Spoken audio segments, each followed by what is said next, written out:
전까지는, 지난주 전까지는 과학이란 뭐냐라고 하는 주제를 다뤘다 그러면 지난주부터 이제 사회과학이 뭐냐를 다루기 시작했는데 그 출발은 물론 실증주의라고 하는 게 워낙 사회과학에서 큰 역할을 하고 있기 때문에 그거 비판으로부터 먼저 출발했죠. 근데 전체 줄거리는 사실은 과학이 뭐냐 그리고 사회과학이 뭐냐라고 하는 게 기본 줄거리입니다.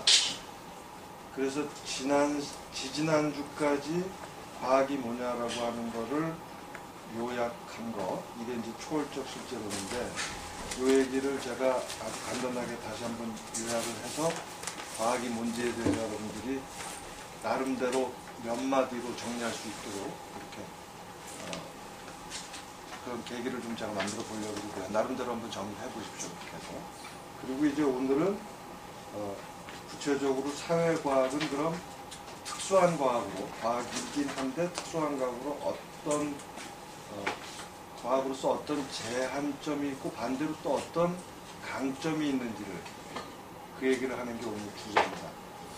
우선 먼저 과학이란 뭐냐에 대한 얘기, 초월적 실제론이 뭐냐라는 얘기하고도 사실은 같은 건데 그 출발은 지금까지 과학이 뭐냐를 규명하기 위해서 근대 철학이 시도했던 크게 두 가지 줄기가 있었다는 말씀을 드렸었죠. 하나는 경험론이고 하나는 합리론입니다.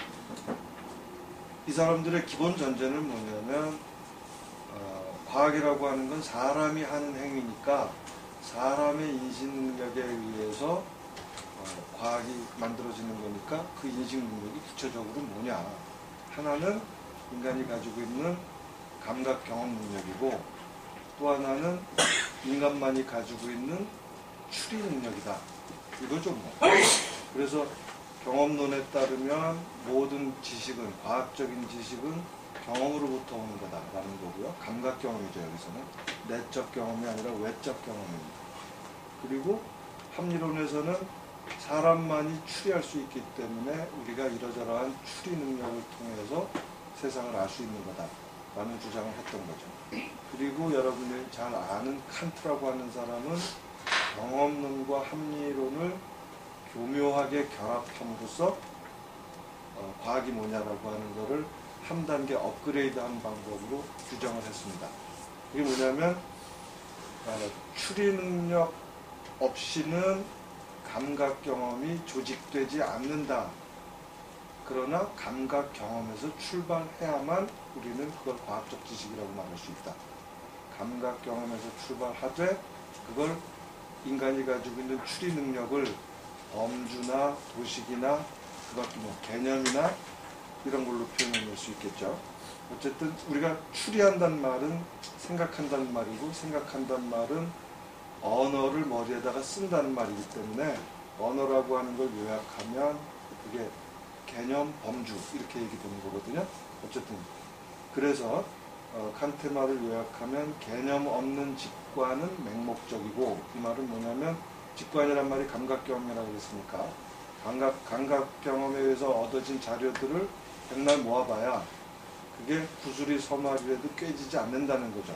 뭐가 없으면, 개념이 없으면. 개념이란 말은 범주 또는 우리들이 생각하지 않으면 이란 말이죠. 반대로 직관 없는 개념은 공허하다라고 얘기할 때 직관이란 말은 감각 경험이죠. 전통적인 형이상학들은 신학은 특히 생각만 했지 구체적인 경험에서 출발하지 않았기 때문에 공허하다. 신학적 주장은 공허하다라고 하는 거죠. 개념 없는 직관은 맹목적이고 직관 없는 개념은 공허하다라고 하는 게 이제 경험론과 합리론의 장점과 단점을 전부 다 요약하는 말이다라고 얘기할 수 있을 겁니다. 이래서 잘 종합이 됐다고 생각을 했지만 사실 칸트는 과학적인 인식이라고 하는 것, 즉 경험에서 출발해서 그거를 잘 개념화하는 이런 작업이라고 하는 거는 이른바 현상계에만, 즉 직접적으로 경험 가능한 곳에서만 얘기될 수 있는 거지 경험될 수 없는 현상의 원인이라고 우리가 얘기할 수 있는 본질에 대해서는 그건 직접적으로 경험될 수가 없는 데이기 때문에 과학적 인식이 불가능하다. 물 자체는 인식 불가능하다라고 얘기한다는 겁니다. 근데 바스카는 바로 이 칸트의 물 자체 인식 불가라고 하는 얘기를 뛰어넘는 작업을 통해서 과학이 뭔지를 분명하려고 했다는 겁니다. 이거는 파스칼은 하고 싶어서 하는 게 아니라 실제 자연과학은 원인의 원인을 묻는 방식으로 쭉 연구를 해왔기 때문에 현상에서 출발하지만 최종적으로는 현상의 원인인 본질계까지 얘기를 하고 있다. 그래서 우리 지난 시간 표현에서 얘기하자 그러면 예컨대 빅뱅까지 가는데 빅뱅이라고 하는 건 사실은 신입니다. 신. 본질계입니다. 이 본질계까지를 과학이 연구하고 있는 거기 때문에 그 과학이 가능하다라고 하는 것은 결국 우리가 본질계까지도 인식할 수 있다라고 하는 걸 의미하기 때문에 칸트를 넘어서는 작업이 바로 파스칼의 초월적 실제론이다라고 얘기할 수 있을 겁니다. 이걸 다르게 표현하면 경험에 근거해서 현상을 추론해낼 수 있다고 그러면 왜 우리가 현상 넘어 본질까지 경험에 근거해서 현상 넘어 본질까지 추론하는 게 왜 불가능하겠느냐. 과학이 하듯이 우리는 그렇게 할 수 있는 거다. 다만 이런 주장을 하려고 그러면 한 가지 전제 조건이 있어야 되는데 그 전제 조건이 뭐냐면 경험, 현상, 본질 사이에 인과관계가 주어져 있다. 그렇게 전제해야 된다는 겁니다. 경험, 현상, 본질 사이에 인과관계가 주어져 있다라고 하는 전제를 받아들인다면 우리는 과학이 단순히 현상에 머무르지 않고 본질까지 쫓아 올라갈 수 있게 된다라는 겁니다. 칸트의 경우는 이 인과관계가 세계에 주어져 있다라고 하는 전제 자체를 받아들이지 않고 인과관계라고 하는 걸 범주에 인간의 추리 능력에다 넣어놨기 때문에 본질을 추론해내는 건 불가능한 거죠. 그렇지만 경험에 근거한 추론은 불가능해지는 거죠. 칸트의 경우에는. 그렇지만 파스칼의 경우에는 초월적 실제론의 경우에는 그걸 주어져 있는 전제로 받아들이기 때문에 과학자들이 그렇게 하듯이 그렇기 때문에 물 자체를 포착할 수 있다라고 얘기합니다. 이걸 오해하면 안 되는 게 물 자체를 포착한다는 말의 의미가 우리가 세계를 완전히 규명할 수 있다 이런 뜻은 아니죠. 이런 뜻은 아니고요. 이건 아마 우리 그 전에 판단적 상대주의하고 인식적 상대주의 얘기를 했기 때문에 더 이상 오해하지 않을 걸로 생각합니다. 자, 어쨌든 칸트가 경험과 현상과 본질 사이의 인과관계가 주어져 있다는 걸 받아들였다고 해석하는 칸트 학자들도 있습니다. 그렇지 않다라고 주장하는 칸트 학자들도 있고, 그때 중요한 얘기는 칸트가 뭐라고 주장했는지가 문제가 아니라 어쨌든 과학의 경우에는 과학자들은 그 전자 입장, 다시 말하면 현상, 본질, 그러니까 경험, 현상, 본질 사이에 인과관계가 주어져 있다라고 하는 걸 전제한다는 거. 이거는 분명한 거죠. 그래서 과학이라고 하는 건 경험의 원인만 찾는 게 아니라 경험의 원인의 원인까지를 찾아나간다 라고 하는 겁니다. 그래서 과학이 또는 과학적 지식이 가능하려면 세계는 수직적인 또는 심층적인 인과관계 속에 있다라고 하는 것을 전제해야 된다는 겁니다. 그렇게 전제할 경우에만 우리들이 물리학에서 원자이론, 빅뱅, 생물학의 유전자이론 등등등 현상의 원인이 되는 즉 본질계, 물 자체를 규명하는 과학이라고 하는 걸 받아들일 수 있게 된다는 겁니다. 이게 바로 사실은 초월적 실제론의 핵심입니다. 이 초월적 실제론 얘기를 조금 더 그 타당성을 입증하기 위해서 파스칼가 들고 나오는 게 실험입니다. 왜냐하면 실험이라고 하는 건 경험론자든 합리론자든 과학이라고 하는 거에 가장 핵심적인 방법이라고 하는 건 누구나 다 인정하는 거거든요. 그래서 실험이 가능하려면 이러저러한 전제가 없으면 안 된다라는 걸 밝힘으로써 과학이 뭘 전제하고 있느냐. 초월적 실제론을 전제하고 있다라는 걸 드러내려고 그러는 거죠. 우선 파스칼 분석을 따라가게 되면 실험이라고 하는 건 첫째로 인과관계를 전제하지 않으면 실험이 불가능합니다. 왜냐하면 실험 변수와 통제 변수라고 하는 사이에는 가역적이지가 않거든요. 예컨대 어떤 실험 변수를 통해 가지고 어떤 결과가 나왔다 그랬을 때 그 반대로 어떤 결과가 나오면 그 원인이 바로 다시 나오느냐? 아니거든요. 상관관계가 아니라 방향성을 가진 인과관계라는 겁니다. 그렇기 때문에 실험이 가능하려면 자연에 인과관계가 있다라고 하는 것을 전제할 경우에만 가능하다. 이런 거고요. 그 다음에 두 번째로 실험이라고 하는 것은 언제나 폐쇄체계 속에서 일어나는 거지만 이 폐쇄체계에서 밝혀진 어떤 힘, 원인이, 인과적인 힘이 개방체계에서도 작동한다라고 하는 걸 전제하지 않으면 실험을 할 리가 없죠. 개방체계에서도 작동한다라는 말은 무슨 뜻이냐면 실험에서 확인된 어떤 원인들은 개방체계의 이러저러한 조건들, 장애물 때문에 결과로 현상하지 않을 수 있다는 걸 받아들인다는 겁니다. 이 말은 뒤집어서 얘기하면 현상세계와, 즉 결과로서 나타나는 현상세계와 그 원인인 실제세계는 다르다라고 하는 걸 전제해야만 폐쇄체계에서 일어나는 실험이 개방체계에서도 작동한다라고 하는 걸 믿을 수 있다는 거죠. 이런 의미에서 실험이 자연 필연성, 아까 인과관계라고 하는 건 우리의 범주 속, 머릿속에 있는 범주가 아니라 자연 속에 있는 거라고 하는 걸 전제한다. 이 자연 필연성이라고 하는 거. 그 다음에 또 하나는 경험세계, 현실세계, 그리고 실제세계. 다시 말하면 결과로서의 현상세계와 원인으로서의 본질세계. 이거를 구분해내고 두 세계 사이의 인과관계로 얽혀있다라고 하는 걸 전제해야만 실험이 의미 있는 작업이 된다. 두 가지 전제가 중요한 거죠. 하나는 자연 필연성이라고 하는 걸 전제해야 되고 또 하나는 세계가 경험세계, 현상세계, 본질세계 또는 경험세계, 현실세계, 실제세계 이런 식으로 분화되어 있다는 걸 전제한다. 이 두 가지 전제가 실험이 가능하기 위한 조건이다라는 걸 드러내는으로써 봤을 때는 초월적 실제론이란 말로 과학자들이 암묵적으로 하고 있는 전제들을 명시적으로 끌어내는 작업, 그걸 보여주고 있는 이론이다라고 얘기를 하는 거죠. 그래서 만약에 우리가 과학을 확실한 지식으로 받아들이려면 과학자들이 실험을 통해서 하고 있는 두 가지 전제도 받아들여야 된다. 이 두 가지 전제를 명시적으로 서술하고 있는 게 초월적 실제론이다. 이렇게 이해하시면 되는 거죠. 과학이라고 하는 건 그런 거다. 바로 이렇게 과학을 정의하게 되면 지금까지 과학 철학이 빠져 있었던, 해결하지 못하고 미궁 속에 빠져 있었던 두 가지 문제가 있었는데, 하나는 과학과 비과학을 어떻게 구별할 거냐, 또 하나는 과학의 발전이라고 하는 걸 도대체 무슨 기준으로 얘기할 수 있을 거냐. 이거를 경험론적인 입장에서 있었던 여러 가지 이론들, 발전된 현대 이론들도 해결을 못했고, 합리론 입장에 있었던 이론들도 이걸 해결을 못했던 거죠. 그래서 지난 시간에 제가 해결 못한 거에 가장 상징적인 표현이 against method라고 하는, 아무거나 다 좋다. 과학은 문학이나 철학이나 다 똑같은 거다. 세계를 표현하는 하나의 수단에 불과한 거다. 라는 식의 결론이 나왔던 거가 바로 그런 거였다라고 얘기를 했었고요.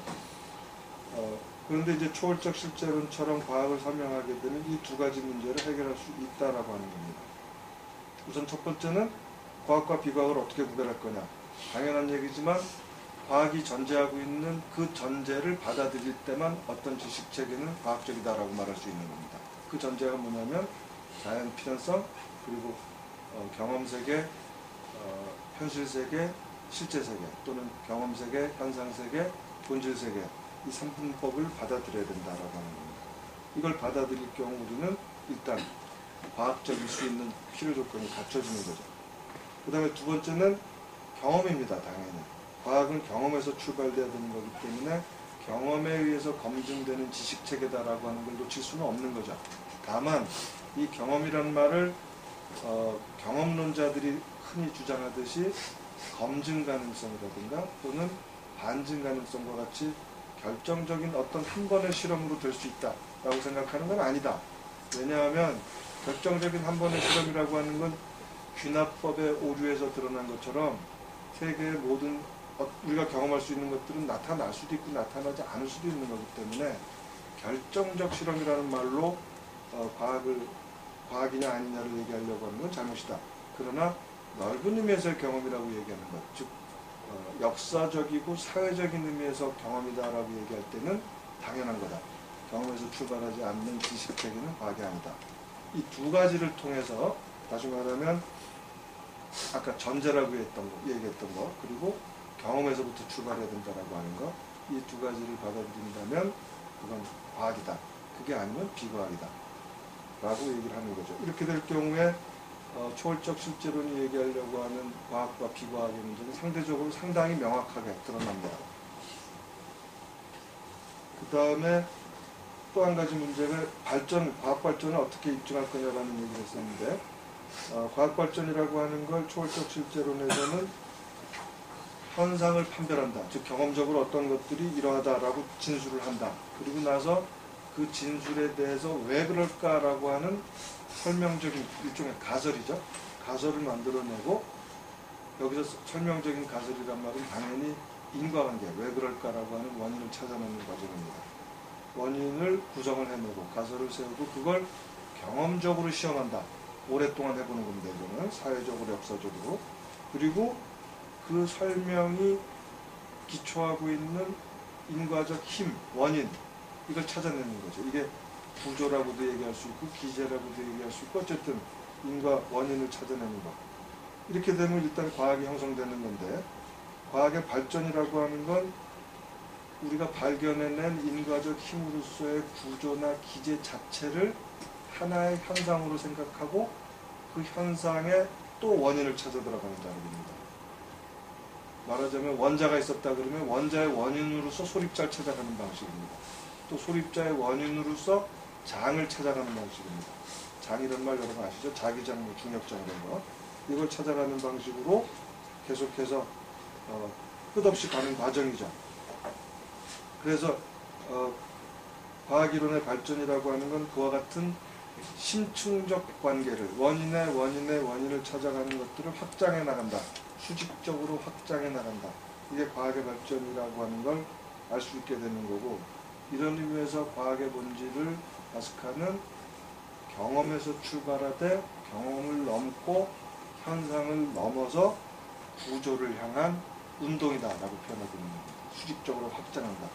이걸 보면 예컨대 에너지, 물질, 원자, 분자, 이기체, 의식 등등등, 그리고 과학의 체계라고 하는 게 물리학, 화학, 생물학 이런 것들이 단순히 병렬적인 관계가 아니라 수직적 관계라고 하는 걸 여러분 아시죠? 그죠? 이런 걸 얘기를 하는 겁니다.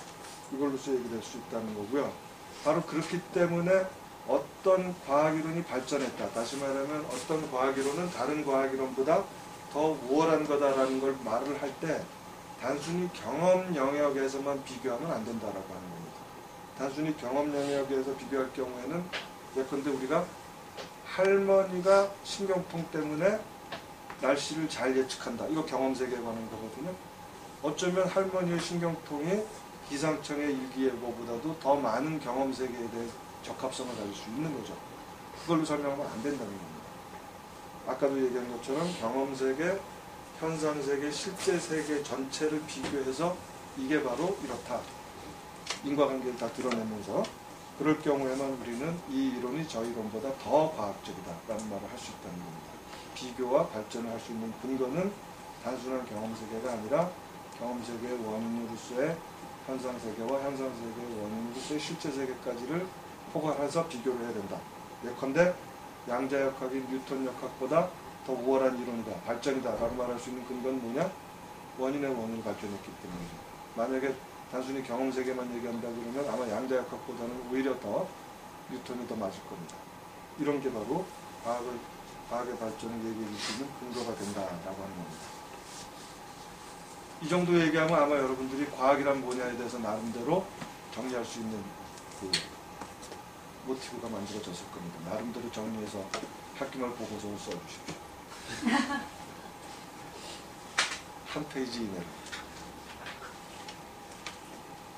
자, 그리고 이제 그 다음부터는 사회과학에 적용하기 위해서의 문제를, 우리가 당연한 전제 중에 하나는 사실은 물리, 화학, 생물, 이게 수직적 관계라는 말을 할 때는 그 뒤에는 화학 다음엔 아마 생물학이 나오고 생물학 다음에는 사회학이 나오겠죠. 인간학이 나오겠죠. 인간은 사회적 동물이니까. 그리고 아마 사회학 다음에 심리학이 나올지도 모릅니다. 왜냐하면 인간의 정신세계라고 하는 건 언어를 통해서만 가능한 건데 언어 자체가 사회를 전제하기 때문에 심리라고 하는 건 단순히 물리적 관계가 아니기 때문에 언어적 관계이기 때문에 사회학 다음에 심리학 이런 식으로 심층 구조가 그렇게 돼 있을 거다라고 얘기할 수 있을 건데 그런 의미에서 사회과학은 분명히 과학의 범주 안에 들어야 되는 거고 우리는 물리학이 사회학의 또는 사회과학의 심층 구조라고 하는 걸 인정해야 됩니다. 그럼에도 불구하고 이게 우리가 환원주의에 빠지면 안 되는 거죠, 사실은. 그리고 빠질 수도 없는 건데 그 얘기가 이제 오늘부터 지난주부터 사실 얘기돼야 될 사회과학이란 뭐냐에 대한 핵심적인 질문입니다. 다만 그 얘기를 하기 전에 우리가 지난주에 실증주의에 대한 얘기를 했었기 때문에 잠시 그걸 요약하고 사회과학이란 뭔가 하는 얘기를 되돌아오겠습니다. 우리 지난주에 실증주의 얘기를 하면서 왜 실증주의를 지금 이렇게 긴박하게 다뤄야 되느냐. 왜냐하면 자연과학하고 실증주의는 소 닭 보듯이 할 수 있다고 말씀드렸었습니다. 자연과학하고 과학철학은 완전히 주체와 객체가 분리돼서 이루어지기 때문에 그것도 엄밀하게 따지면 완전히 분리되는지는 의문의 여지가 없지 않지만 그래도 일단 구분된다고 생각할 수 있기 때문에 상대적으로 소 닭 보듯이 할 수 있다. 그래서 낮의 철학과 밤의 철학이 공존할 수 있다.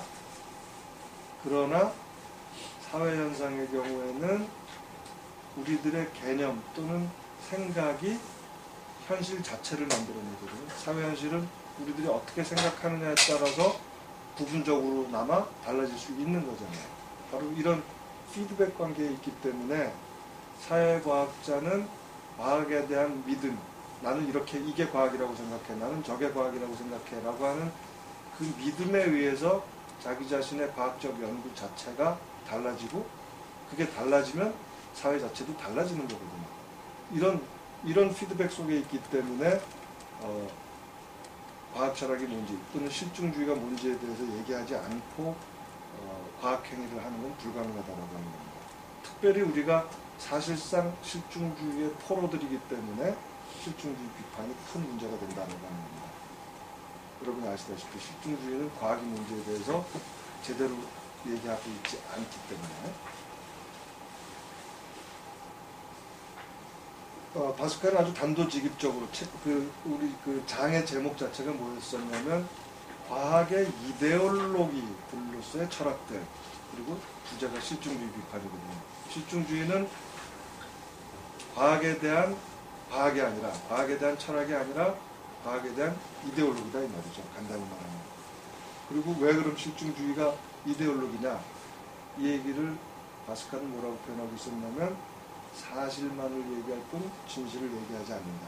다시 말하면 부분만을 얘기할 뿐 전체를 얘기하지 않는다. 얘기하지 않을 뿐만 아니라 부분 또는 사실이 진실 또는 전체라고 주장하는 거죠.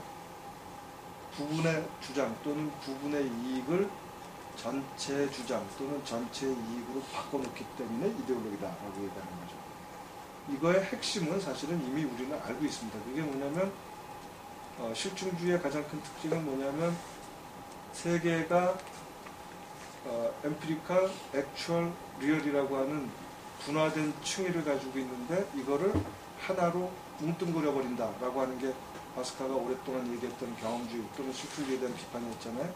그러니까 그리고 우리는 그 경험세계, 실제세계, 경험세계, 현상세계, 실제세계의 관계를 부등호로 표현했었잖아요.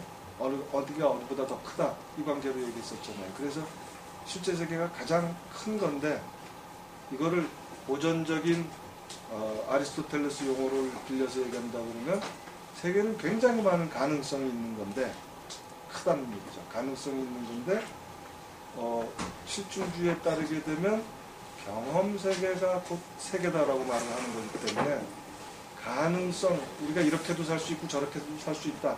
사회는 이럴 수도 있고 저럴 수도 있다라고 하는 이런 것들을 완전히 눈앞에 있는 현실로서의 사회를 축소시켜버린다는 겁니다.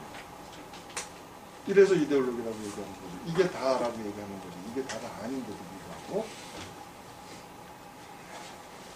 구체적으로 실증주의라고 하는 건 뭐라고 표현될 수 있느냐. 이거 아주 잘 표현되고 있기 때문에 제가 다시 한번 요약을 하는 건데요. 모든 지식이론은 우리가 이거를 좁게 얘기하면 인식론인데 철학자들은 인식론이라고 하는 걸 지식이론으로 얘기하지 않고 좁게 인간의 인식 능력에 관한 이론으로 좁게 얘기하지만 사실은 인식론이라고 하는 건 지식이론이죠. 다시 말하면 어떤 객체에 대한 지식을 생산하는 거에 관련된 이론이죠. 어떤 객체에 대한 지식을 생산하는 이론이다라고 얘기할 때 객체라는 말은 존재하는 거에 대한 이란 뜻입니다. 그러므로 모든 지식이론은 객체가 뭐냐에 대한 존재론을 포함할 수밖에 없는 거고 객체에 대한 지식을 생산한다 그럴 때 이 지식은 인간이 가지고 있는 지식은 전부 다 언어로 되어 있기 때문에 사회적 생산이라는 말이죠. 그죠? 지식을 생산한단 말은 사회적으로 생산한단 말인데 이 사회적 생산이 어떤 방식으로 일어나느냐에 따라서 달라지기 때문에 하나의 사회 이론을 즉 개인들의 그냥 무작위한 집합이 사회냐 아니면 사회는 개인들의 구조화된 어떤 거냐 즉 사회에 관한 이론이 포함되어 있다. 지식이론에는. 그리고 마지막으로 구체적으로 뭐가 지식이냐 어떻게 지식을 획득할 거냐 경험주의냐 아니면 합리론이냐와 같은 그 철학을 포함하고 있다. 모든 지식이론은 존재론을 포함하고 있고 모든 지식이론은 사회이론을 포함하고 있고 모든 지식이론은 철학, 좁게 얘기하면 방법론, 더 좁게 얘기하면 좁은 의미의 인식론을 포함하고 있다. 이렇게 얘기할 수 있는 거죠. 그런데 실증주의의 경우에는 객체에 관한 존재론을 이른바 경험적 실제론으로 가지고 있다. 그 다음에 실증주의는 지식 생산의 문제를 감각 경험에 의존하기 때문에 개인주의적인 사회 이론을 가지고 있다. 감각 경험이라고 하는 건 사회를 매개로 해서 이루어지는 게 아니라 개인이 직접 자연을 통해서 얻어지는 거기 때문에 개인주의적인 사회 이론을 가지고 있고 그 다음에 지식 생산이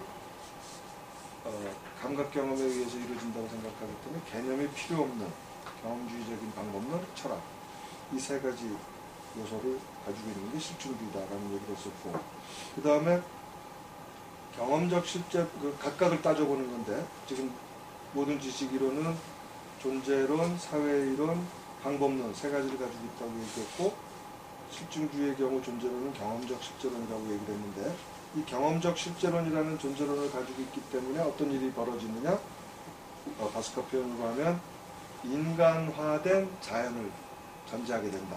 즉 물상화, 원자화 이런 얘기를 했었습니다. 물상화란 말은 뭐냐면 감각 경험된 것들은 우리가 팩트, 사실이라고 얘기하는 건데 이 팩트, 사실은 결코 thing, 객체 자체가 아니라는 거죠. 그런데도 불구하고 팩트와 thing을 똑같은 걸로 만들기 때문에 이걸 물상화라고 얘기하는 거죠. 그죠? 팩트를 thing으로 만드는 거, 이거를 물상화라고 얘기하는 거고 이걸 통해서 실제 있는 자연이 아니라 인간들의 경험에 의해서 만들어진 자연, 인간화된 자연 이렇게 얘기를 하고 있고요. 그 다음에 또 하나는 세계가 우리의 감각기관한테 감각하게 만든다라고 얘기할 때 이 감각이라고 하는 거는 원자적 사건에 대한 반응인데 원자적 사건에 대한 반응으로 세계를 구성하게 되면 결국 세계라고 하는 건 일종의 구조화되어 있지 않은 즉 원자화되어 있는 이라고 얘기를 하게 된다는 거죠. 이거를 원자화라고 부릅니다. 그러면 자연에서의 법칙성이라고 하는 것, 규칙성이라고 하는 건 어떻게 설명될 수 있느냐. 실증주의에 따르면 그 규칙성은 굉장히 우연한 거고요. 자연에서는 자연 필연성을 전제하지 않기 때문에 우연한 거고 단지 우연히 드러난 규칙성을 우리가 인과 범주와 같은 것들로 구성한 거에 불과한 거다. 그러니까 실제 자연은 원자화되어 있는 거고 단지 우리는 우연히 나타나는 규칙성을 법칙 또는 필연성 또는 인과 이런 걸로 구성할 뿐이다 라는 게 실증주의 주장이라는 겁니다. 그렇기 때문에 여기서도 역시 자연은 인간에 의해서 만들어진 거고 인간화된 자연이고 이걸 표현하는 말은 원자화다. 즉 실증주의의 경험적 실제론이라고 하는 존재론은 세계를 물상화, 원자화한다 라는 거고요. 그 다음에 실증주의가 가지고 있는 사회이론은 개인주의적이다라고 얘기했는데 우선 그 얘기를 하기 전에 사회현상에서 나타나는 대부분의 규칙성이라고 하는 건 제도와 규범에 의해서 만들어진 거기 때문에 사람의 행위가 규칙적이 된다라고 하는 건 대부분 다 제도와 규범에 의해서 만들어진 거기 때문에 인위적인 건데 이거를 자연적인 걸로 간주한다는 겁니다. 자연이 우연히 만들어낸 것처럼 간주한다는 겁니다. 그렇기 때문에 이런 걸 이 바스카는 물신숭배라고 표현하고 있고요. 물신숭배하고 짝을 이루고 있는 게 뭐냐면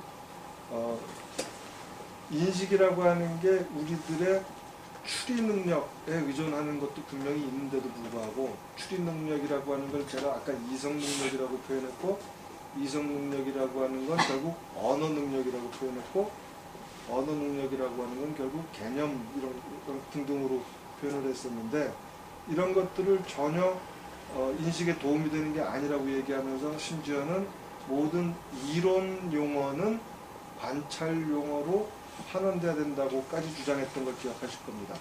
이게 필요 없다는 거죠. 그렇기 때문에 인식은 사회 또는 언어 또는 개념에 의해서 만들어지는 게 아니라 순전히 개인 스스로에 의해서 독립적인 개인, 왜냐하면 감각기관은 우리가 독립적으로 다 갖고 있으니까요.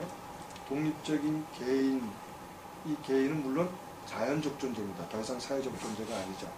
자연적 존재로서의 개인이라는 자연이 가지고 있는 자연적인 능력으로 얻어지는 지식체계다. 이걸 표현하고 있는 말이 자연화된 과학입니다.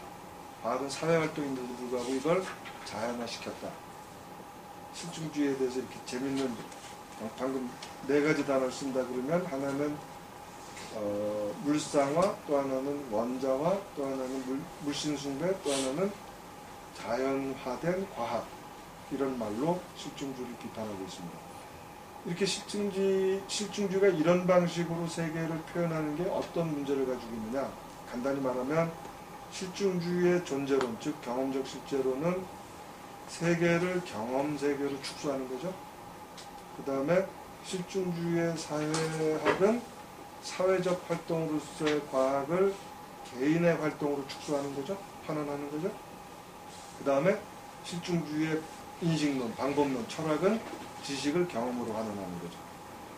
이렇게 되면 뭐가 문제가 되냐면 이렇게 축소시키게 되면 아까 제가 잠깐 언급을 했지만 가능성으로서의 세계, 우리가 이렇게도 살 수 있고 저렇게도 살 수 있다라고 하는 가능성으로서의 세계를 완전히 축소시키면서 동시에 이 가능성으로서의 세계를 보여줬던 게 사실은 과학의 역사적인 역할이었거든요. 즉 계몽이라고 하는 게 과학에서부터 출발한 거고 전근대 세계를 근대 세계로 바꿔놓기 시작한 게 과학이었었는데 과학의 이와 같은 새로운 세계를 볼 수 있는 희망으로서의 역할 이거를 완전히 축소시켜버립니다.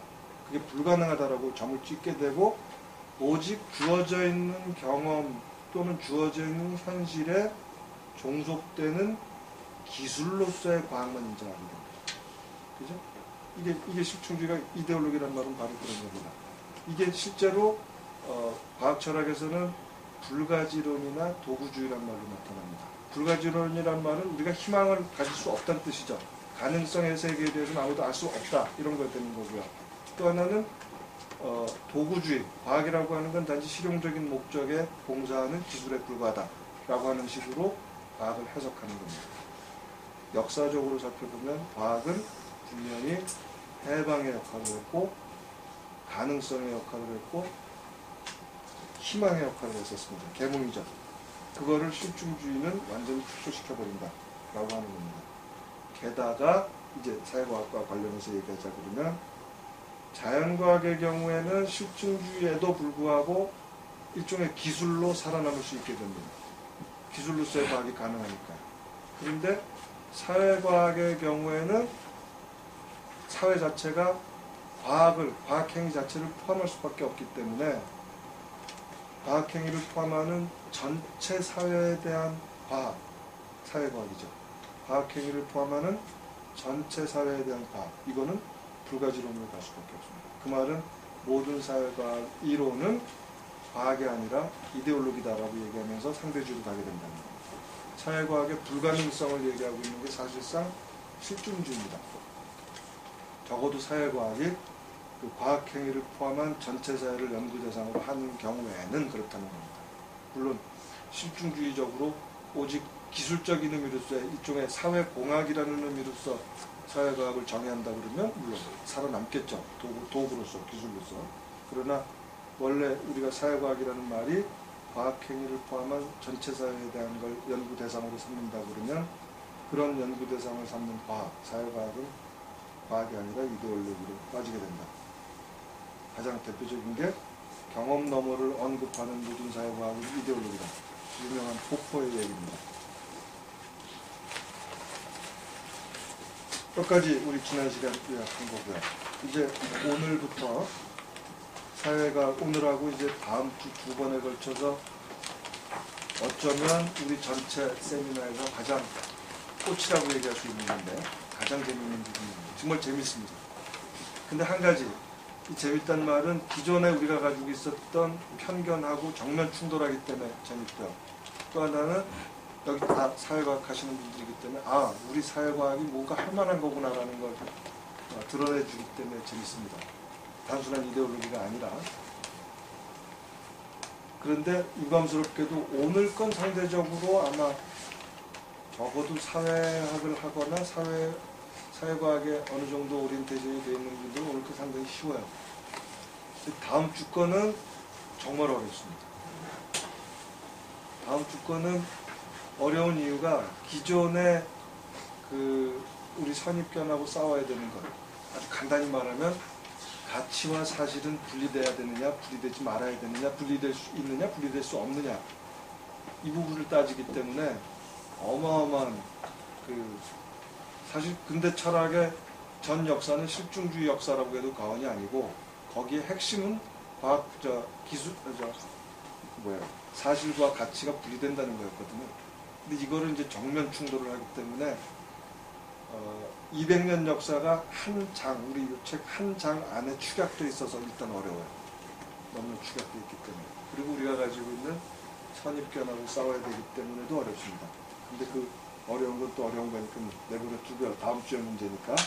오늘은 상대적으로 쉬운 사회과학적 지식의 가능성과 자유의 한계라고 하는 부분을 같이 읽도록 하겠습니다.